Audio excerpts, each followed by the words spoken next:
Hi, friends. This is Chris with Josephine's Designs. I am back here with you guys while we are traveling again. Looks like this is probably going to be one of our last trips, which will be so great. We are, oh gosh, we spent what, 2.5 weeks in Florida, drove home 17 and a half hours straight. Then we went to Detroit and Warren, Michigan. And then we are now in Irving, Texas, or Dallas Fort Worth area. And we got here late last night. We went and ate dinner, and it was great. We ate at this place called The Ranch. So if you're in the area, um, we shared a meal because it's a little bit out of our price range what we like to pay, but it was very good. It was very different. We ordered fajitas without any tortillas. There was like a corn relish. My husband said, "Nope, no corn, no tortillas." I mean, he has grabbed the bull by the horns. I'm so proud of him. So, anyways, and we had a great meal. Came back, showered up, and got ready for. Sorry, guys. I'm right here. I was over there at the little desk and I moved right here because of the backdrop. But I'm on top of the AC, so I've had to turn the AC off. And with 100 something days, I'm sure I'll be fine in here until I finish my videoing. But it was just like, ooh, how do I do this on top of the AC? So I turned it off, I thought, but now I have officially turned it off. So I was just using the thermostat. Anyways, good lesson. So we're in the A-loft. So it's a part of the Marriott chain. It is nice, but it is probably not our cup of tea. And we talked about that a lot. We are very seasoned travelers. For my husband's job, we've had to travel a lot through the years, and we really prefer the Hyatt House. And there was a Hyatt House here, and it was even less expensive than this. So he chose it for a couple of reasons, and it was quick and easy. But we literally got here, and the reservation was gone. So we don't even know how that happened. But by the grace of God, we got a room, and we got in, so we're fine. But so I thought today I would just take some time, and I told you that I would share with you all the different diagnoses, if that's a word, or diagnoses, is that a word, that I have received that put me in that autoimmune compromised state. I will also talk about how this ketovore diet, I'm sorry, I keep moving back and forth. See if I can cut the glare. There we go. The ketovore diet has allowed for me in this process. So, what it has helped, what is still the same, and what is in the process of changing. And so, I've got my little notes down here. So, hang with me. Um, my my journey in this has been very unique. When I came into this, I was at my last straw. I really was. Having been vegetarian vegan for almost 7 years, well, for 7 years, I believed in the healing and nutrition of plants. I did. And what I found out is how sick it was making me. I mean, incredibly ill, just more and more and more autoimmune struggles, more and more constant illness, incredibly inflamed from head to toe. And that goes with, I guess I'm going to scooch around a little bit. That goes with my arthritis. I have two forms of arthritis, and I'll talk about that in a minute. Um, all the way from my arthritis to just chronic illness. Last summer, I had COVID 3 times. Yes, I'm going to say the word. I got it, the dreaded C, 3 times. I I also had a stomach flu that was the be all end all stomach flu. My husband had all the same as I did, less one round vitamin C. And then lastly, we punctuated the summer with horrific case of food poisoning. And we are so thankful that nobody else at the table got food poisoning. I always share my food, and I did not that day, thank God, because we ordered egg drop soup and nobody else did. And man, my husband mentioned it yesterday on the drive up. He was like, "Oh my gosh, do you remember how bad that was?" And I was like, "Yes." Yes, I do remember. Yes, I do. I remember. So, anyways, but we um, we learned a lot because by that September, I could barely stand up and I could barely walk. That was less than a year ago. We're getting ready to come up on that anniversary here next month, and I didn't know what to do. I went to go see my internist. I asked him for some suggestions, and he literally did this, smiled, and walked out. And because I looked at him and said, I hurt from head to toe. I feel terrible. I have brain fog. I feel horrible. He shook his head, smiled, and walked out. And I thought, what are you doing? What do I do next? I mean, I've been vegetarian vegan. I did everything. I studied everything. I taught it. I mean, I could teach you all the things why you want to be vegetarian vegan. And I just thought, what in the world? So I really don't know what's causing the glare in my glasses. So I'm really sorry, guys. And I can't see without them. So please forgive me. Um, I was very disheartened. Um, During the Big C, I also found out that Alzheimer's was an inflammatory disease. Because I watched my mom die of it, I am always very conscious of what to do and what not to do in order to avoid that, if at all possible. And because I was being told how hereditary it was, how my percentages were great for having Alzheimer's, etc. And as time went on, I just kept thinking there has to be something better. Yes, I avoid aluminum. Yes, I avoid, all these things. But I was getting sicker and sicker every day. What in the world? So I decided our son had been gluten-free, casein-free, and our daughter-in-law did the same thing. And I thought, I had followed some people with autoimmune, and I thought, okay, no processed sugar, no gluten. So that's what I did come last September.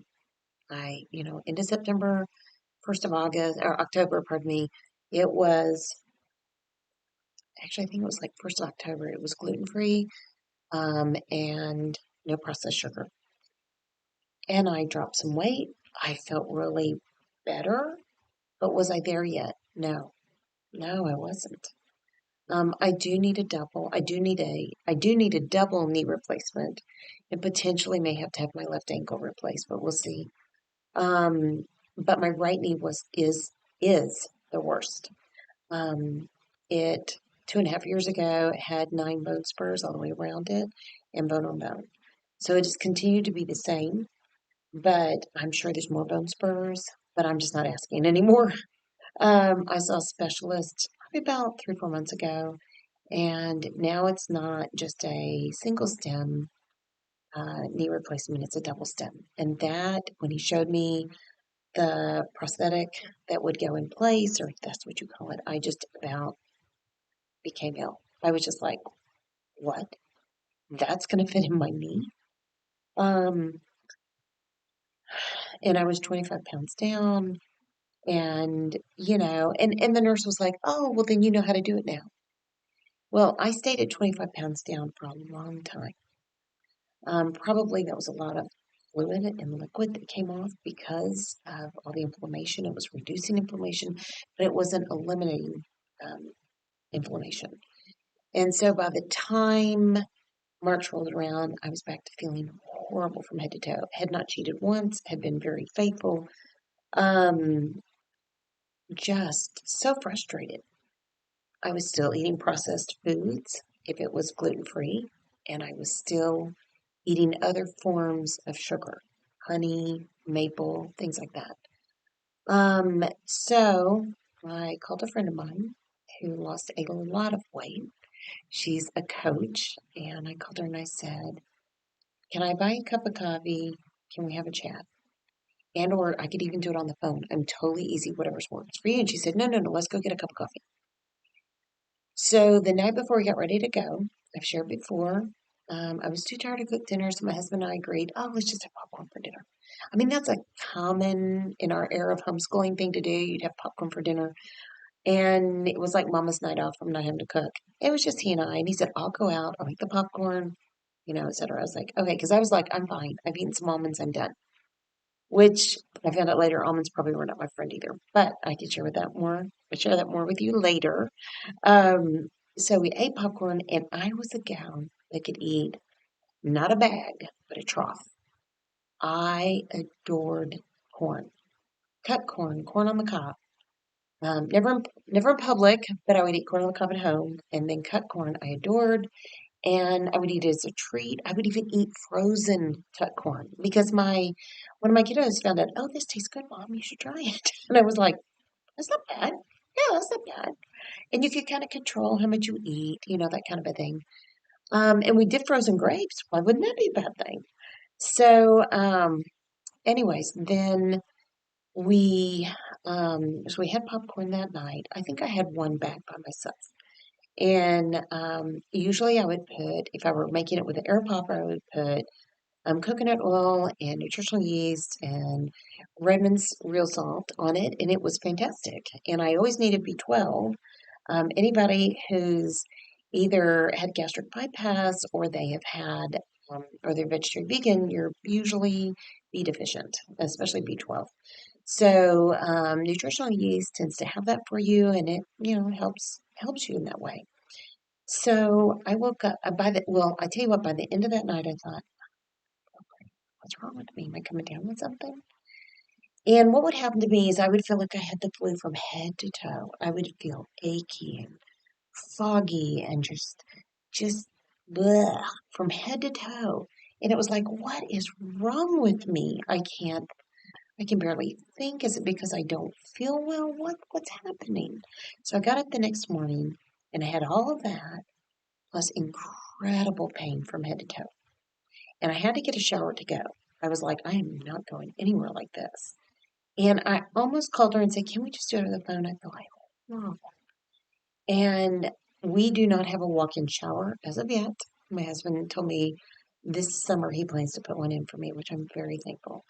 But um, so I in our tub is has an excessively much higher step in, even though it's from 1938, had a taller side on it. And so for me, that can be really dangerous. My knee doesn't just bend like this, it bends like that, left to right a little bit, because I don't have any cartilage to hold it in place. And you don't wear a brace when you take a shower, you know what I mean? So it's probably one of the most difficult things I do. And it doesn't matter which knee I step in with, it's always going to be difficult. Because if I step in with my left leg, then my right knee has to hold till I get that leg in, and vice versa. So it's scary. We have a towel rail there that's built into the tile, and so that's very helpful. But we don't have anything else.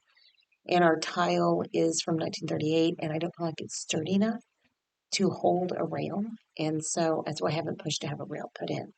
But when we do the walk-in shower, when our daughter moves to the mini house, our youngest, then I'll get that bathroom and I'll put it in a walk-in shower.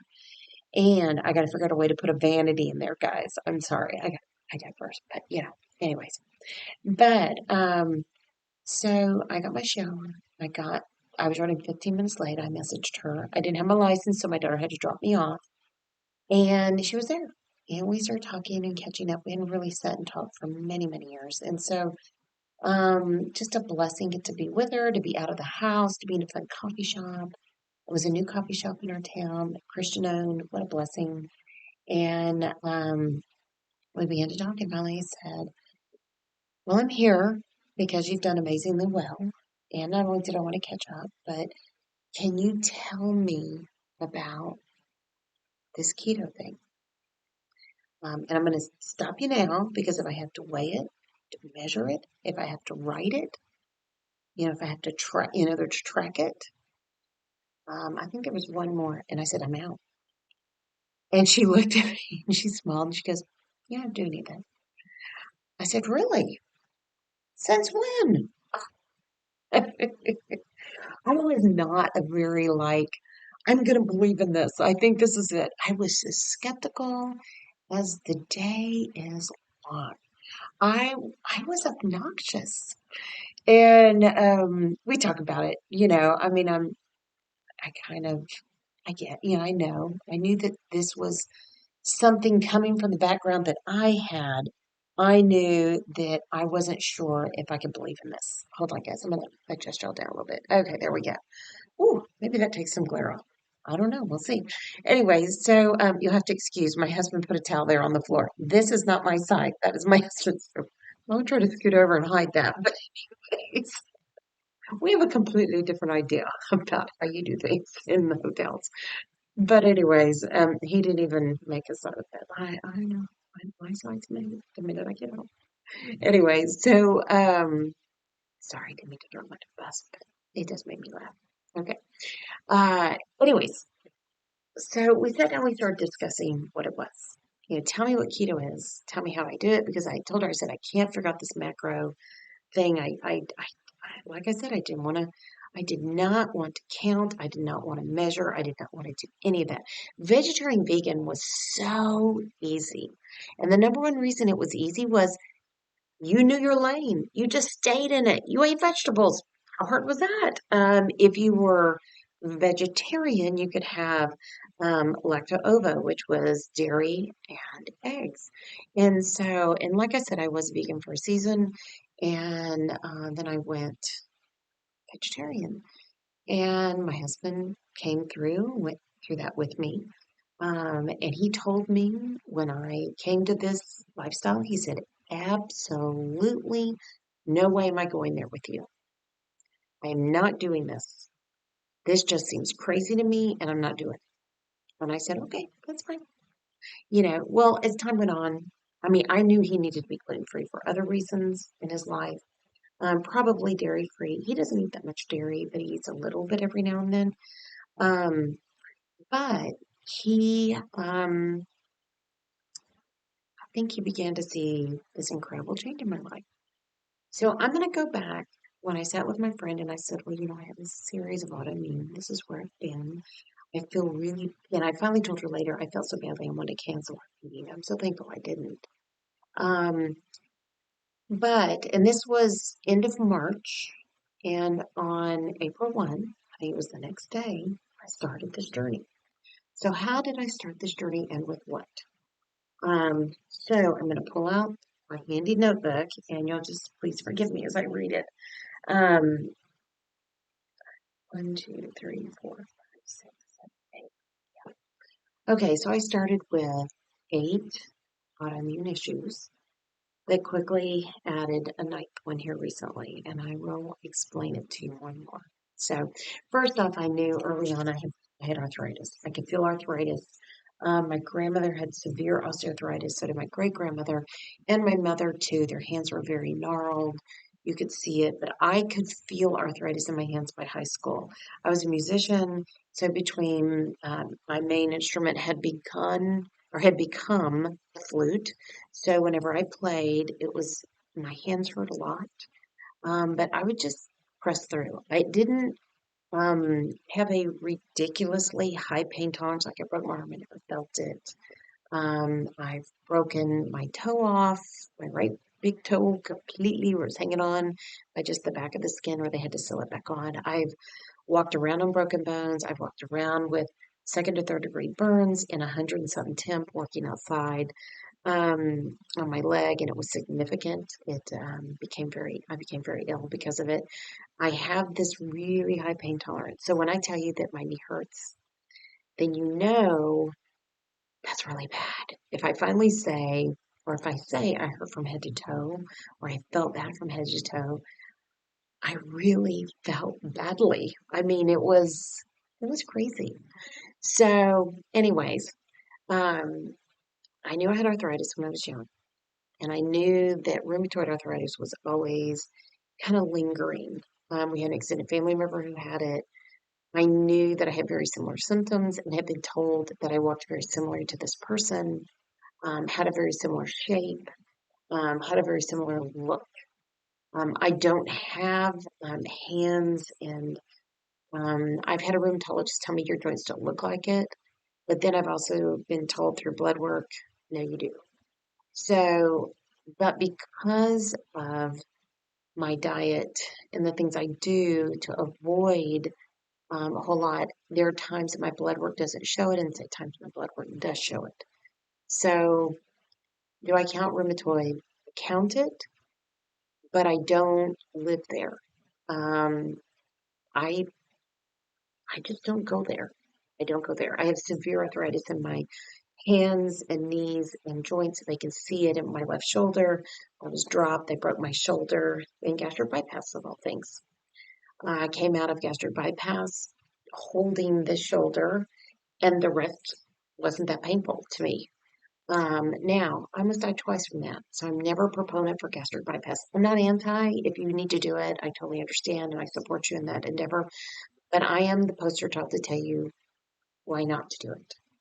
And I almost died in the hospital and then almost died when I went home.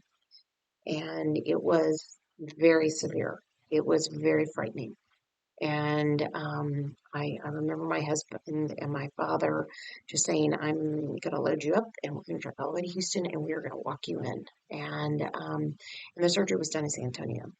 So if you, I think I will put his link below here on YouTube. I think he's a great doctor to go talk to first. He is very keto. He wants people to eat a low carb diet before they even consider gastric bypass. I was told to do a shake diet, and I did it.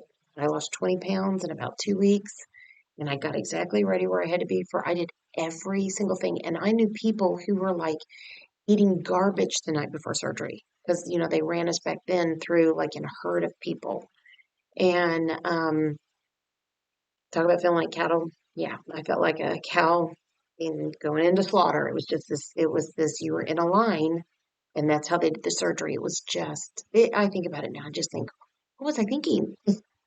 But I was desperate. I was very desperate. I was extremely overweight. I was very unhappy being overweight.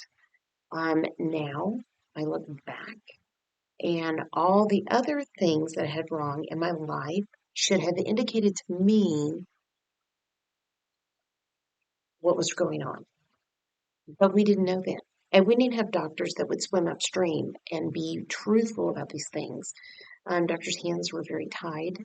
And if you didn't have the right doctor where and when, you were hosed. And clearly, even last September, I didn't have a good doctor who checked into why I was feeling that way. And I say that he's still my doctor, but all he does is maintain my meds. That's it. And charges me outrageous fees to see him, and that's with insurance and to get my blood work done. So, will he be my doctor for long? I don't know. And my husband has said the same thing. I don't know if I want him as my doctor anymore. He supports some stuff for my husband, so we kept him. Sorry, guys, I'm pushing that out of the way because I can't see. Um, but bless his heart. And I love his nursing staff. They are so good to me and good to my husband. And he's a good man. He just doesn't know. If it doesn't fit in the parameters of what he knows, and doctors literally get about 2 weeks worth of nutritional training in med school. How stupid is that? Because the beginning of health is our nutrition, guys. It's what we put in our mouths. Yes, we're born with certain things, but what we put in our mouth is what helps us with those things. Either they happen because we don't eat the right diet, or God willing, they don't happen. And it's important. I look at my grandchildren and think, quit feeding them that stuff. Go with the good stuff. Let them avoid some of these hereditary pitfalls that will probably happen. So, neither here nor there. But I mean, look, my grandkids don't eat a lot of junk, but I'm just saying there's times they do. They do. I mean, they're kids. They're going to get it. They're going to get it in Mother's Day out. They're going to get it in Sunday school. They're going to get it in those places. So, all right. So the first thing that I was diagnosed with when I was 18 years old was PCOS. I had been taken to endocrinologists. I had been going to doctors fiercely. All my clients were predominantly doctors. So as a result, it was a no big deal. You can get in there. Let's go find out what's going on. I was overweight and I had some other outlying issues. I had a problem with my periods. It was It was so ugly. And by the time they figured out what was going on, I went to a wonderful doctor who finally said, "It's not your fault, Danny. You have PCOS." And that's back before anyone, I didn't read an article about PCOS in a public mainstream magazine or newspaper for probably, gosh, 8 years. 8 years. And I think it had to do with, I thought Melanie Griffith, the actress. It was something that nobody talked about. When I'd go into doctors and I'd say, "Well, I have PCOS," they were just like, "Well, what do you mean by that?" And now it's kind of a general blanket diagnosis, though I think it's getting redefined. I hope it is, because for a while, everybody had PCOS, whether they have the same symptoms or not. And PCOS has a wide variety of symptoms. It doesn't look the same on every body, but in time, it was all 100% clear that I had PCOS. Um, they put me on medications, one of which was a steroid. I think about it now, and I just go, and they put me on some other things, things that worked like a diuretic.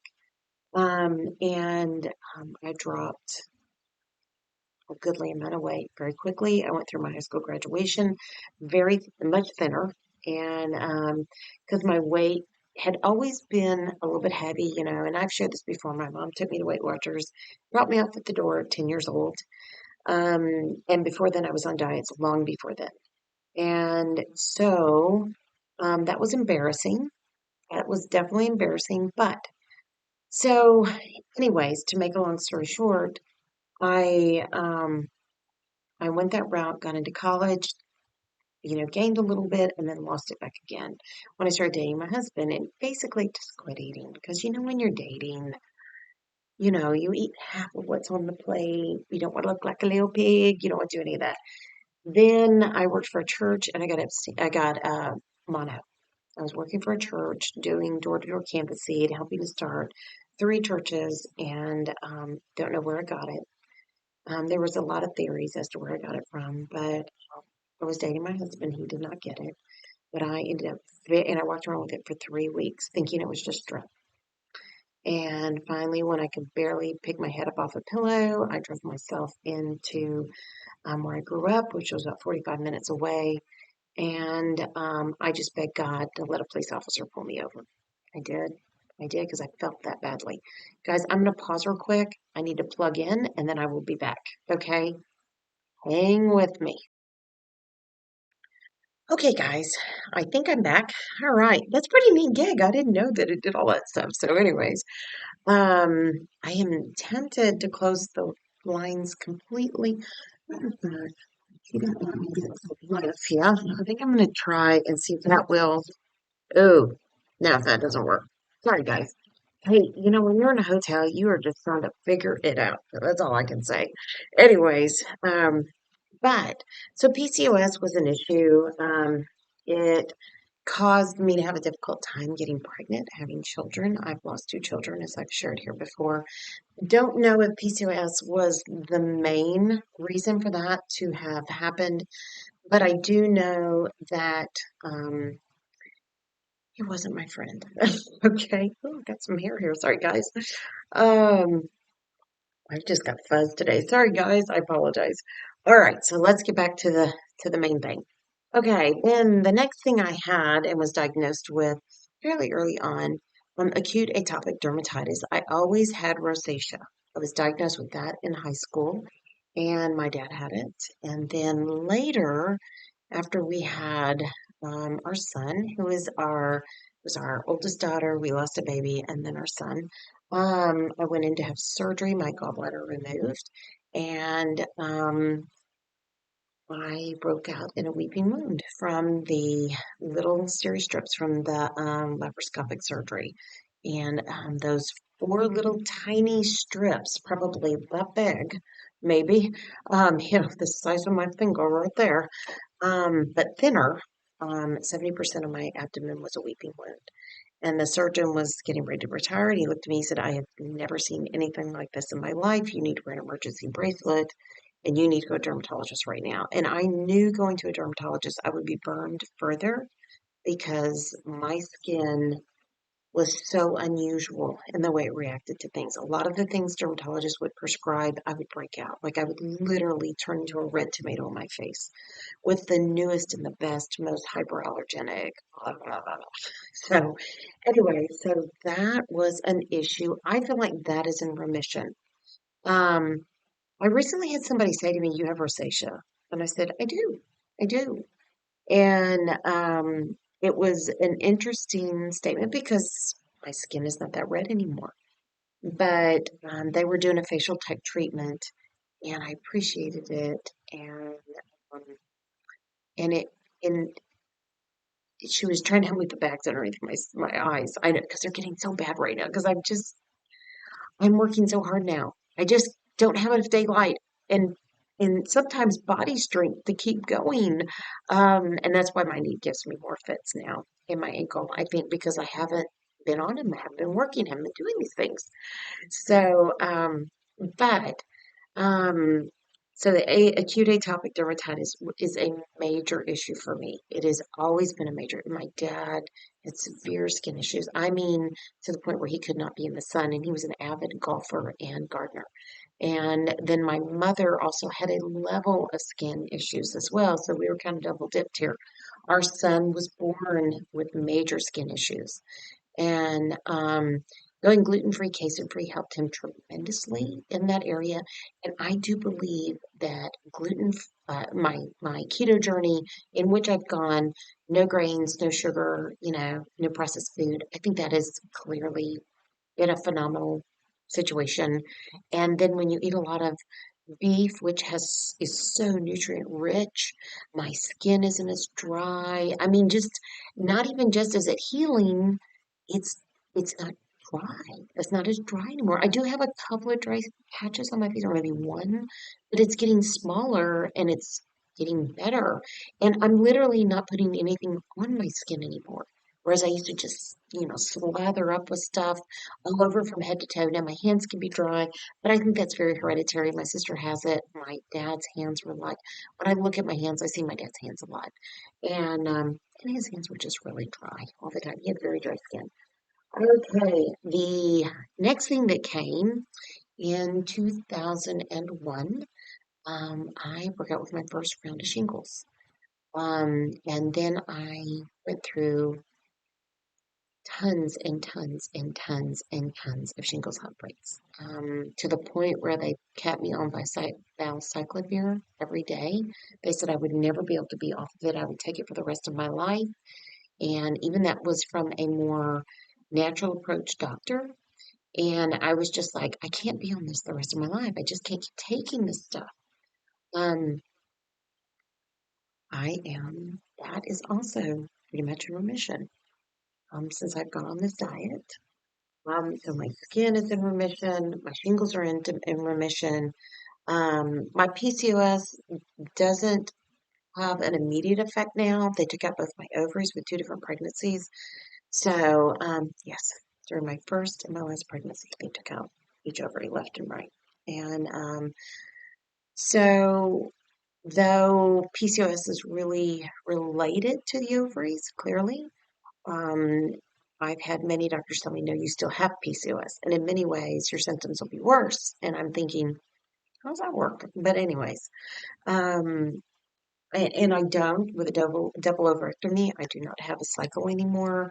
I literally went from pregnancy, menopause with our last baby, and we lost her. She went home to be with the Lord, and it was horrible. I'm not going to get into it, but I did go from pregnancy to menopause, and that was a funky year, let me tell you.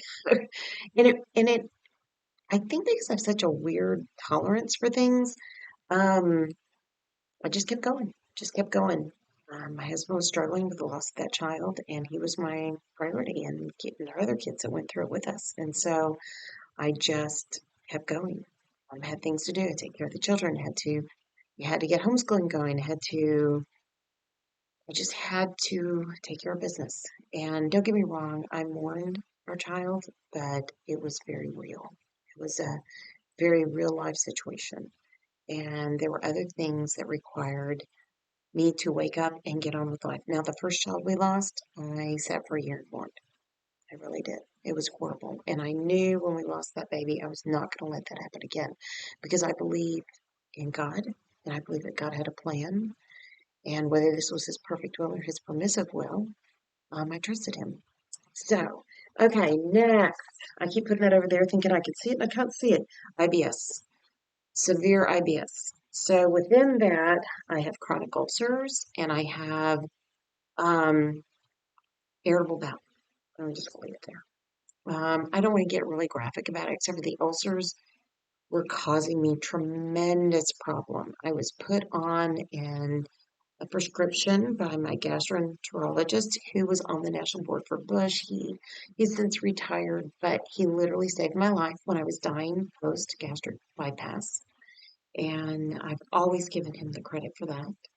Um, he he's still alive. He's such a good man and he saved my life. And he told me I could never get off amitriptyline, which was what I was given. And it started out as a medication for those who were dealing with depression and anxiety. And what it ended up being in the gastrointestinal world was a muscle relaxer throughout your your whole GI tract. And because I could not control, I had chronic strictures after gastric bypass, and then I had chronic ulcers. And so one time I went to see his PA, and his PA said, "Oh, if you don't quit having ulcers, you're end up with stomach cancer." I was like, "What?" And because he never told me that. Because he knew if somebody's getting ulcers, they already have a stress issue. You don't want to add to it. And I never saw her again until just recently because he retired. And he has another doctor who's taking his place. I've seen that doctor and now I just see her and she's fine. Um, but I was able to go off that prescription here recently, and that is a prescription that can cause you to hold weight or gain weight. And I didn't see, I'd gone on and off it a couple of times, but I could not see a difference, and I didn't see a difference. But I'm glad to be off of it. I've taken it a couple of times since then and felt horrible, felt anxious, felt it was just, when you start cleaning out your system, there are things you don't need anymore. Clearly, I do not need that. Um, but I do still take Nexium, and that is my next thing to get off. It is horrible for you long term. I take one every morning in order to be able to eat and drink. And, I've talked to so many doctors about it. I don't want to go on a prescription to get off something. I want to find a better way to live to get off this. There are always the constant ties to Alzheimer's that flare up every so many years, even though I have been given a literal book of data that says it's not. Um, I just think it's one of those things I need to get off. And it's in over the counter. It wasn't well, after a gastric bypass, I'd have a prescription, but because that's what they gave us right out of surgery. Um, but and I went off it for a season, but then they put me right back on it with all the ulcers. So we'll see. That's the one thing that I take over the counter that needs to kind of go. And I've tried the whole, I'm sorry, my phone keeps buzzing at me and I'm waiting to hear from my daughter for something, so I apologize. Um, pardon me. Um, I think at this point for me, it's just a good thing to move on from. So I take one over the counter and I take another thing. And I don't even have that on my list, but I have hypothyroidism and they removed my thyroid. Um, probably 6, 8 years ago, maybe 6 years ago. Um, anyways, had my aorta in the wrong place, and had he gone in and cut, I would have bled out. My surgeon the night before said, I want to double check your thyroid, which I was getting multiple nodules. It was not functioning. Everything was going bad. And it had got to a point where I had a hard time swallowing. There were so many nodules. But sure enough, he said, he thought it was the jugular. He said, your jugular, I think, is right there. And oh my gosh, if I had known, I would have cut right through that. That's where we cut. And it's just a weird anomaly in how God made my body. It's been another doctor's like red flag, thinking my thyroid grew back, which it didn't. It was just that was out of in the wrong place. So, it's an interesting journey. And so with that thyroid, I do take a natural thyroid. It is a prescription. It's called MP thyroid. It also has, it addresses T3 and T3 4, or T3 and T4, which is really important in your supplementing your thyroid. Usually your over-the-counters only address one of them, and I want to think it's T3, but it may be T4, T4, I can't remember, and I'm sorry about that. I should have done my homework on that one, and I forgot to do that. But I have to have it to live. I get up every morning, I take my Nexium and my thyroid first thing. That's what I do. That's what I have to do. And then I take a few supplements later. Now, I'll talk about supplements at the end.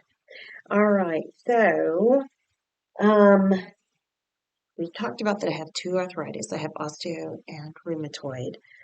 I believe the rheumatoid is, um, it is in remission. I believe that every time I go to get blood work, it shows up sometimes, it doesn't sometimes. So I have to believe that, and I'm excited to see because it didn't show up in this blood work, but I'm excited to see is that going to hold because it's been flexing, through the years. Now, osteo is always going to be there. The osteo is always going to be there because it's in my joints and it is hereditary. There's no getting around that. But the goal for me is keep inflammation down. And that's what a ketogenic diet does. Whether you're keto, carnivore, ketovore, lion, low carb, you are seeking a low or a anti-inflammatory type result is basically what. Now, some people do go on keto for diabetes, but diabetes is also an inflammatory disease. Arthritis is inflammatory. Alzheimer's is inflammatory. The list goes on. PCOS is inflammatory. Acute atopic dermatitis is inflammatory. I mean, seriously, it's just like, why did I think about this? So, anyways, but I'm here. So let me keep sharing. Okay. Because my autoimmune took such a beating, my mono developed into Epstein-Barr. In about 2001, I was diagnosed with Epstein-Barr. For the first time I ever got the flu, and we had come back from Boston. I came back with shingles. I had had my first shingles round up there, and then it just kind of kept coming and going, and it was like, why? I mean, it was so painful. Why? It started on my back. I thought it was Lyme disease.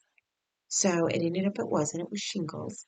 And so eventually I went to a doctor and he said, you had mono. And so now that's developed into what's called chronic mono or Epstein-Barr. And I was just like, what? What? I'm so careful. I'm so careful. My only vice is chocolate on occasion. And yet I kept holding weight. I kept holding weight. I couldn't get rid of weight. And don't get me wrong, there were things that I could binge on, but I wasn't a huge eat massive plates of food. And I didn't have gastric bypass in 2009. So, but I just kept getting heavier and heavier and heavier and heavier and heavier. And PCOS was out of whack. The list just goes on. It just goes on. And they took my last ovary out in 2004, pardon me, 2005.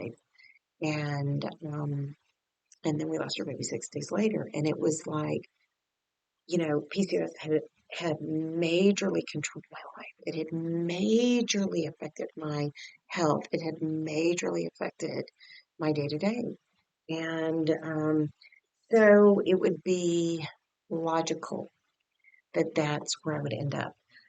So, anyways, I went this last,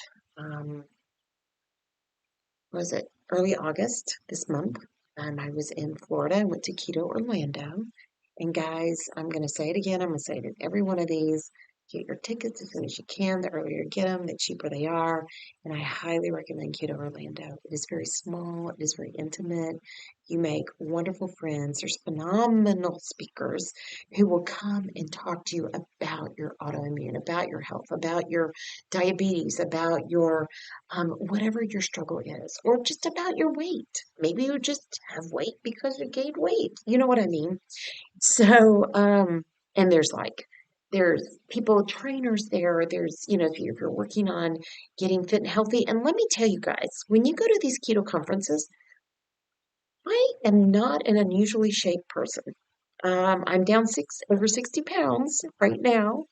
Um, but even at my biggest, I would have not been the biggest person in the room. And so everyone is welcome. Everyone is encouraged. And you don't feel badly because you're not the skinny, jock. You're not, like college athlete looking girl. And that's what I was nervous about. I remember calling my friend Mary and by the way, it is Keto Coach Mary, if you're interested in her coaching you. And she just said, no, there'll be people there just like you. I was like, no, there's no. And she's like, Chris, there will be. And she was 100% right. So that was KetoCon in April. And then I went to Keto Orlando.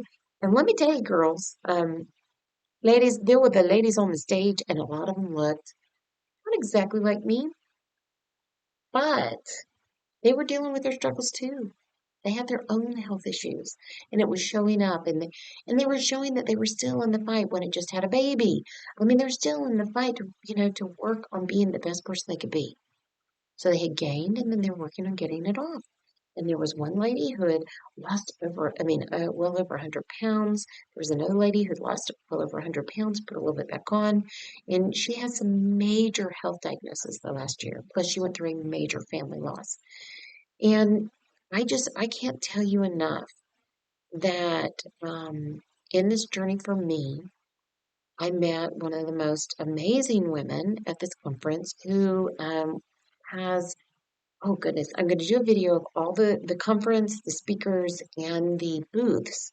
And she had this gummy candy, however you say it, and caramels that were keto. And there's a lot of things you can say are keto, but these really were keto. And even Coach Kevin, Keto Coach I think is what he goes by. He grades like A, B, C, D, E, or A, B, C, D, and F, and he gave him a B. And I think there was the one reason he gave him a B, I can't remember, but was very impressed with what it was created, the contents, and how it was created, where it was created, etc. And and the owner told me why she got a B, and I just can't remember. I'm so sorry. But she has a disease. It's a connective tissue disease, and it is lipoderma. I had to double check lipoderma. And I was listening to someone on YouTube here recently, and they talked about the swelling in their legs, the pain, etc. And she looked at me, and I went up to her booth because my husband loves gummies. So I was just like, and he was not going to do this diet. He was not. He went with me to the conference, but he was going to leave by Saturday, go hang out with our daughter, and hit a water park. He was only coming with me Thursday night and Friday so we could be together and support me.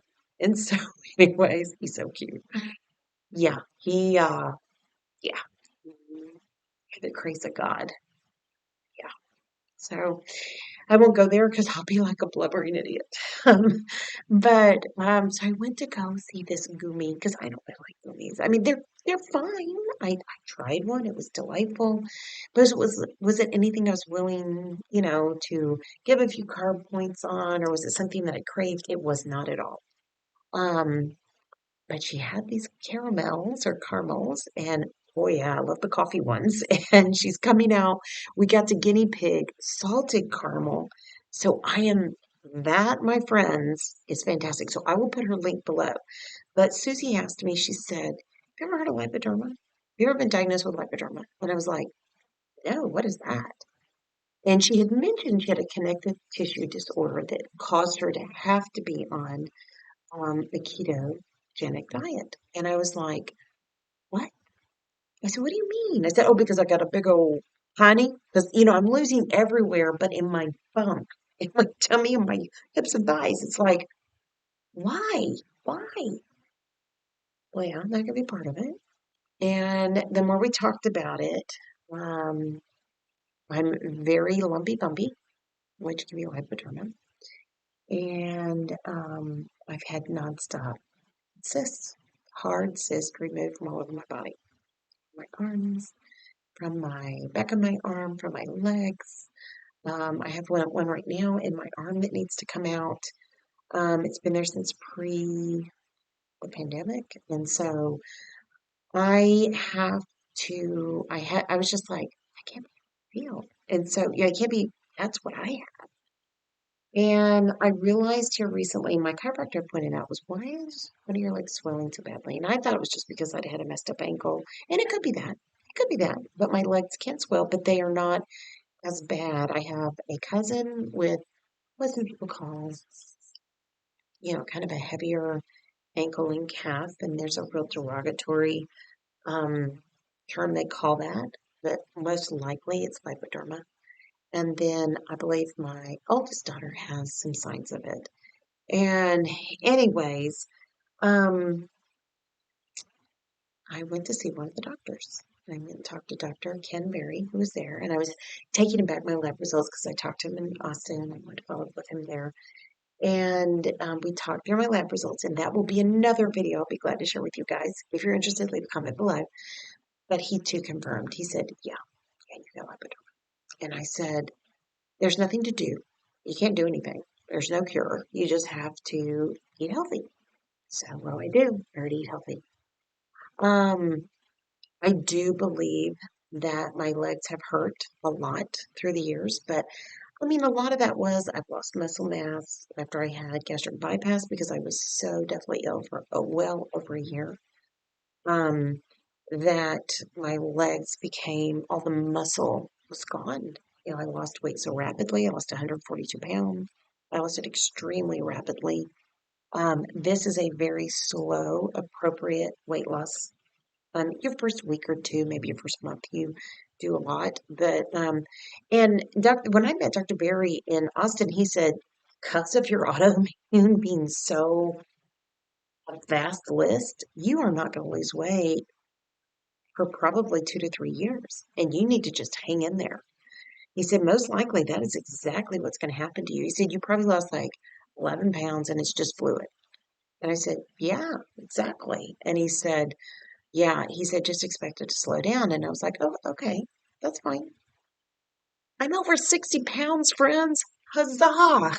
In the words of Dr. Barry. And that's with travel. So if I wait another week or so, more than likely that's going to drop quite a bit more. I am swollen. My rings are tight. Things are tight. But funnily enough, my ring size has gone from an 8 to a 5.5. I'm wearing fake rings, guys, because I wanted to wear a wedding ring and I couldn't keep mine on. And yeah, yeah. So we had to buy my husband one that was bigger because he had put on weight. And so he found his at Walmart, in the jewelry section. And it's very nice and very distinguished and it looks beautiful.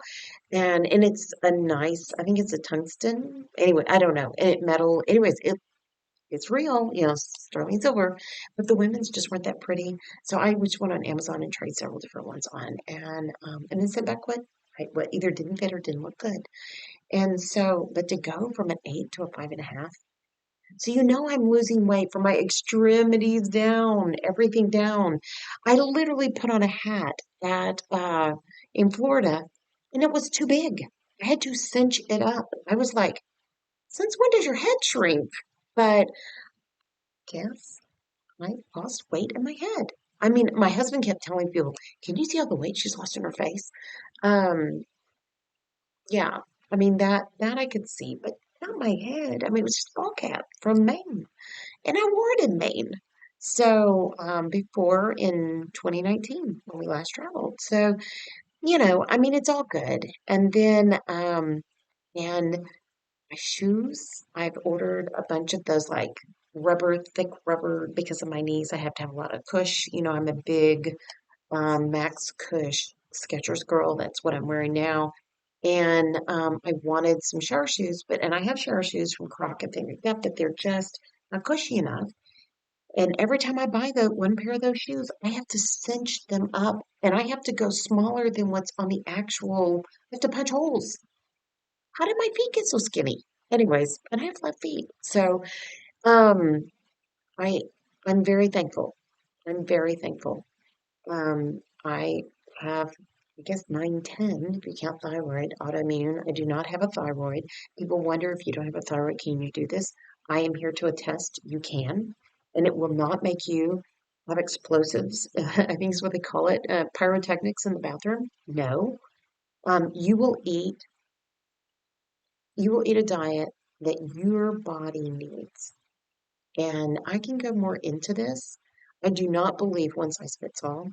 I do not believe one type of food is it. I do believe that it is adjustable, and I do believe as I begin to study more and more and more, I'm taking a class this week online. Matter of fact, I have 3 lined up in the next 2 months. I'll be going back and probably most likely getting certified in this. I think that these classes for me are what's going to teach me if I really want to do this full time. Because I'm in my part 2 now. And I still have to finish up one big thing for the estate and then I'm done. Besides the tax return, I'm going to be done. The partnership is closed. Praise God. I have one call to make to IRS and that's over. And yeah, I mean, we are learning as we go. And in all of this, um, I couldn't figure out what my part 2 was. I thought my part 2 was going to be Josephine's design and Bible study. And I'm never going to give up Bible study here, guys. I'm always going to be in the Word and sharing. And as I go through this lifestyle journey, which is a proper human diet, as Dr. Ken Berry likes to call it, and his lovely wife Nisha likes to call it, I believe 100%. I am without a shadow of a doubt. You cannot tell me that there's anything better at all. Um, the turnaround in my life, by the time I got to KetoCon, I could stand without a cane. I could walk. I could stand. I could walk without a cane or two, and literally jumped and danced across the room without bouncing off the walls trying to catch my balance. That was within 2 weeks, guys. And I went to see, I spoke to Dr. Barry and I spoke to Dr. Teeth look terrible in this all of a sudden. I noticed, sorry guys, but they are white. Anyways, but I spoke to Dr. Baker, who's an orthopedic surgeon, and they were both like, okay, no more jumping, no more jumping. Um, but yeah, just give it time. You may have to have the surgery. Just wait as long as you can. Because the only reason they do surgery is if you aren't mobile, if you can't get around. I did, when we flew in Detroit, we did have a wheelchair get me, and I'm very thankful and get me through all the way through onto the plane and went pick me up from the plane and took me, to the car. And I'm very thankful for that. I don't want to do that anymore. But if that's how I have to get around for now until I am, light enough that it just isn't going to burn on my knees, then that's what I'm going to do. I had to suck it up. I had to suck it up when we went to Noah's Ark last fall, in the Ark, Ken Ham's the Ark, and then in Kentucky. And I had to suck it up on this trip, and it was embarrassing. But you know what? It gave me an opportunity to witness and get to talk to so many people and be an encouragement and tell them this amazing, amazing lifestyle change in my life and tell them the goodness of God. Because there is not one without the other in my life right now. This is all intertwined. This is all a gift from God. And I am so grateful for my dear sweet friend Mary who met with me and shared with me.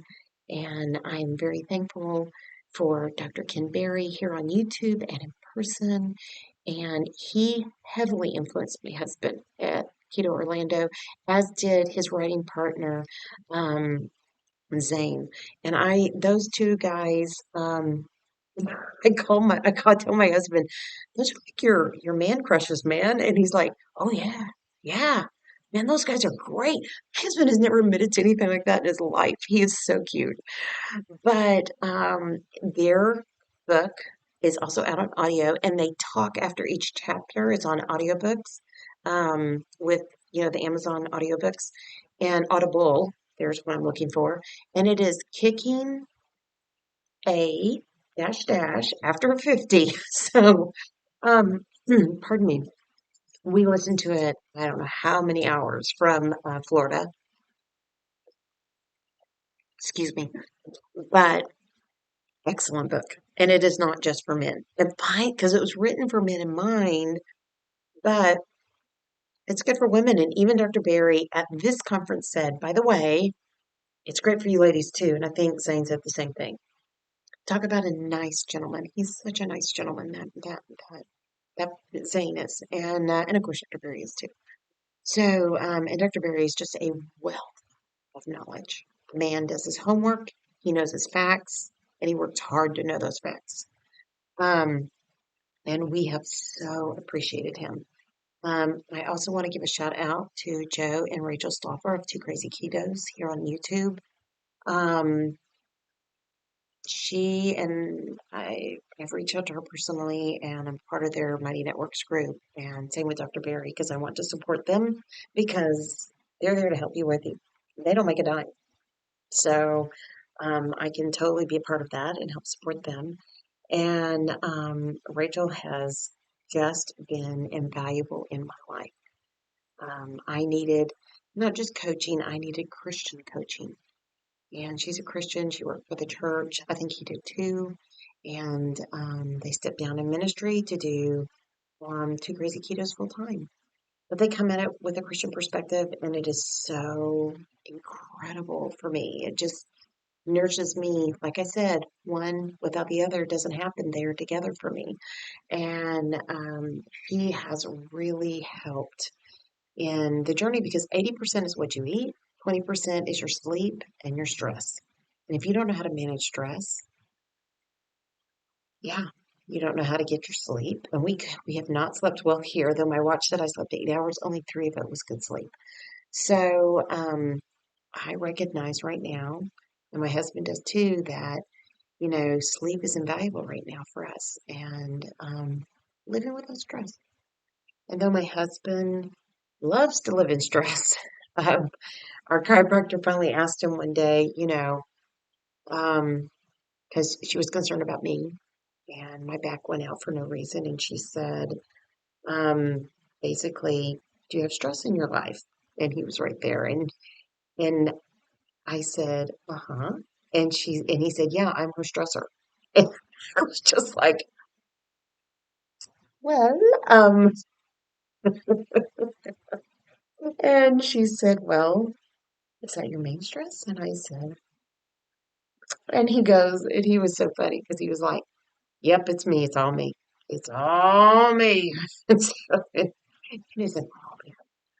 I mean, I have to take responsibility. So Rachel has helped me work through so much of that. And for that, I am eternally grateful. Joe has fantastic recipes. My next classes are with Marie Emmerich. So I'm thrilled to sit down and talk about protein sparing modified fast, PSMF. Um, I think that I'm excited. I've ordered some basic recipe components because I'm going to go home and do some cooking and I can't wait. And my last shout out too is Keto Chow. Miriam and Chris are brilliant, and Miriam is one of the nicest people I've met. She and Rachel, I can see why they're friends. They are the sweetest women on this earth. And Miriam walked by, and I was talking to this very sweet lady, just getting to know her and hearing her story. And at Keto Orlando, and Miriam came back. She walked past us, we said hello, and then she came back and gave us both the biggest hugs. And it was just like, and then before we left, she came out from behind her table and gave me a big hug. It was just talk about, guys, if you're on this journey, and you're in a ketogenic lifestyle and you're trying to figure out what do I do and no everybody's against it, everybody tells you you're going to be sick and you're going to have this result and you're going to have that result, guess what, it's wrong. The science is there and it is wrong. um yes, yes, I have family and clients and worked with endless cardiothoracic surgeon doctors, and I'm going to tell you right now, they don't have a clue compared to what has been done in this arena. And there are cardiothoracic surgeons in this arena. Yes. So, I mean, when we talk about my lab results, you're going to go, what? With the family history of heart disease, you're going to go, what? So, and mine isn't always as typical. Some people's things change for them, but a lot of these values are changing. They're rearranging these numbers and what is normal, what is not normal. And yeah, so don't go on a statin. Do your homework. I'm not saying, let me rephrase that. I highly advise before you go on a stat, do your homework in this arena. Go listen to Dr. Kim Berry, Philip Ovadia. He's here on YouTube, Dr. Philip Ovadia. OVADIA, I believe. He has a book that you can purchase on Amazon, How to Get Off His Operating Table, and then also he has it on Audible as well. And I highly, highly recommend those two gentlemen.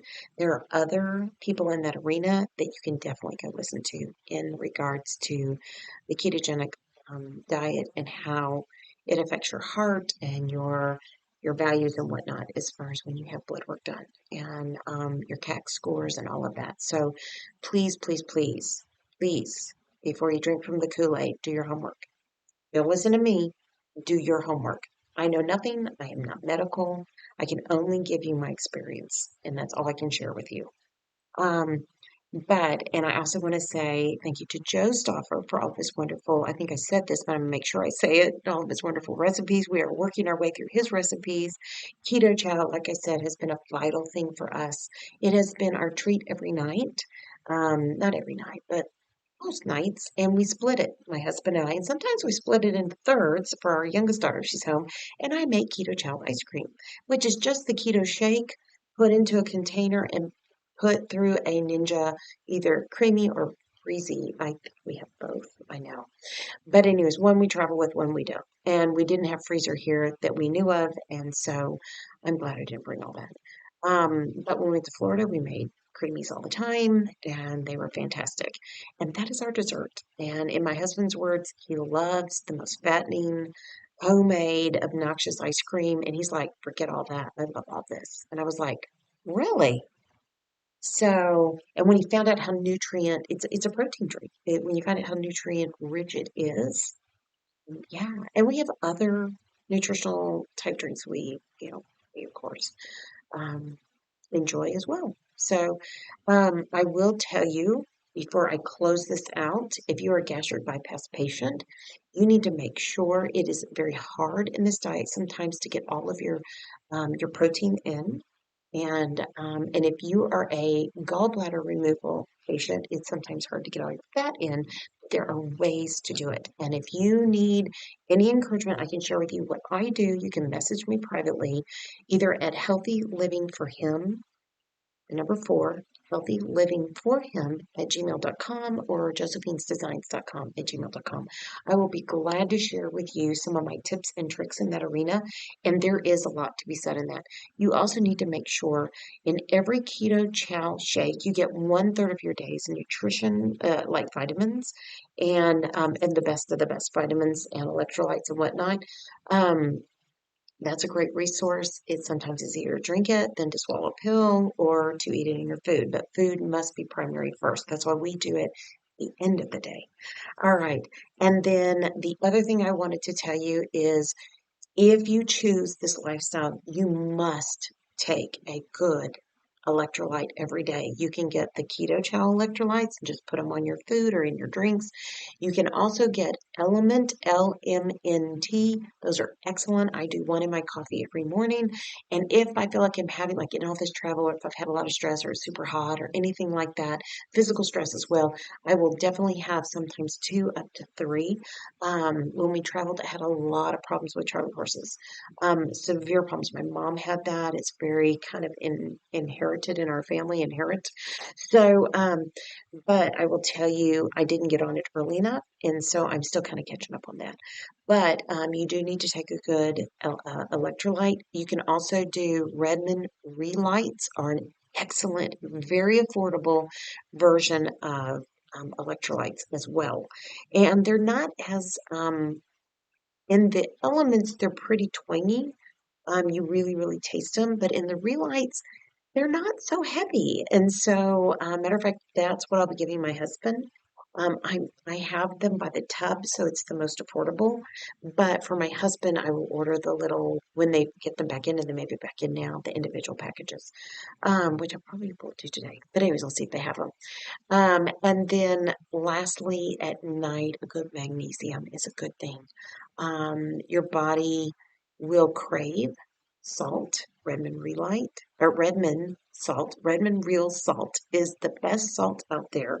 I was shared with that in the 1990s and had used it off and on, was very into Himalayan pink salt, thought that was it. And now I recognize that Redmond Real Salt is mined in Utah in caves. It is clean before pollution when it formed in those caves, and it is U.S. So I know it's clean. We're not going to have a lot of contaminants from the ocean in it. It's not going to be fake because some of the Himalayan pink salt is literally dyed to look like pink salt. It's really okay. First it was sea salt, then it was Himalayan sea salt.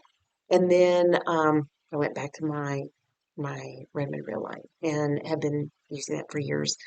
Um, it is one of the best. And I carry it in my purse, and my husband carries it with him because we're just not going to eat junk salt when we're out. I don't want salt that's been processed. I just don't want it. Um, I'd rather get my nutrients in places that I know. So anyway, so there's some tips and tricks to get you started. Again, reach out if I can help in any way. I'll be glad to help. As I go through this journey, I will share what I'm learning as I go. Um, I've given you lots of people and resources here at the end. If you have not seen Reversed, Reversed, it was a made for TV, I believe PBS program. You can see it on Dr. Ken Berry's channel. I am on five of that. I've quickly watched through all of it. I'm going to finish up five. I'm rewatching five. I'm rewatching all of it. So there is a lot to be learned in this. And you're going to see there's different thoughts in what you should do and what you should do. And there's no one size fits all. That's the beauty. When we went to KetoCon, it began to be very real to me that this is not a one size fits all. And you must do your research and you must try to do what your body is telling you.